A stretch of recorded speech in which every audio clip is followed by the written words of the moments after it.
नमस्कार साथियों। आज से हम अपने चैनल श्री वाल्मीकि रामायण की शुरुआत करने जा रहे हैं। घर घर तक रामायण पहुँचे तथा प्रत्येक भारतीय भारत के आदि कवि महर्षि वाल्मीकि जी की काव्य रचना रामायण पर गर्व कर सके, जान सके, समझ सके। इस उद्देश्य से हमने अपने इस चैनल की शुरुआत करी है। अब प्रश्न यह उठता है कि रामायण ही क्यों, रामचरितमानस क्यों नहीं? वो इसलिए क्योंकि भाइयों रामचरितमानस तो पहले ही घर घर है ही, परंतु रामायण तो वाल्मीकि समाज और कुछ महापुरुषों तक ही सिमट कर रह गई है।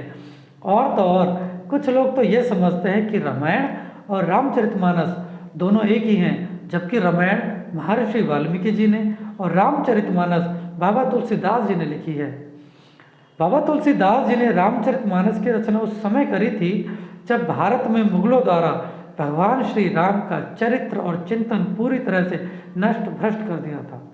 तो आम जन तक भगवान श्री राम को पहुंचाने के लिए, पुनः स्थापित करने के लिए बाबा तुलसीदास जी ने बहुत से उपमा, अलंकार और भावनात्मक शब्दों के माध्यम से रामचरितमानस की रचना करी थी और वह भगवान श्री राम को जन जन तक पहुंचाने में सफल भी रहे।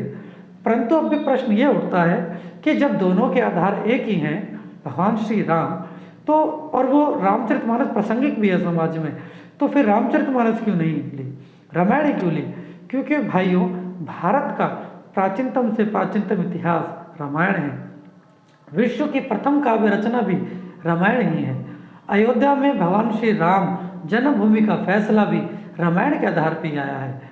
मनोज मुंतशिर तो अपने एक वक्तव्य में यहाँ तक कहते हैं कि विश्व में रचना तो केवल दो ही हैं, रामायण और महाभारत, बाकी तो सभी रचनाएं उसकी कॉपी भर मात्र हैं।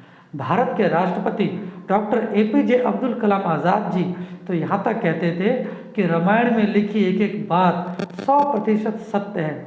तो वही सत्य जो हम भूल गए हैं, वही सत्य जन जन तक पहुँचे, घर घर तक पहुँचे, प्रत्येक भारतीय उसको जाने, समझे और अपनी समृद्ध इतिहास परंपरा पर गर्व कर सके। इस उद्देश्य से हमने अपने इस चैनल की शुरुआत करी है। आशा है कि आप इसमें हमारा साथ देंगे, जन जन तक, प्रत्येक घर घर तक पहुंचाने में सहयोग करेंगे। आपने मेरा यहाँ तक साथ दिया, धैर्यपूर्वक मुझे सुना, इसके लिए आपका बहुत बहुत धन्यवाद। जय श्री राम।